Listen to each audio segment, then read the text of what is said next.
यहाँ अंडे का सालन बनाने की आसान और मुकम्मल तरकीब दी गई है। अंडे का सालन बनाने का तरीका। अज्जा: 4 उबले हुए अंडे, 2 प्याज बारीक कटे हुए, 2 टमाटर बारीक कटे हुए, 1 खाने का चम्मच अदरक लहसुन का पेस्ट, 1 चाय का चम्मच हल्दी पाउडर, 1 चाय का चम्मच लाल मिर्च पाउडर, 1 चाय का चम्मच धनिया पाउडर, आधा चाय का चम्मच गरम मसाला, नमक हसब जायका, तेल, हरा धनिया सजावट के लिए।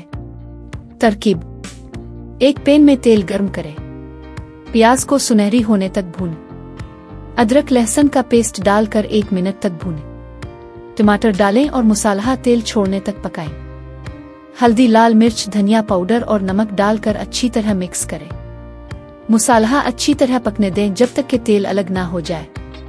उबले हुए अंडे मसाले में डालें और धीमी आंच पर 5-7 मिनट के लिए ढक कर पकाएं।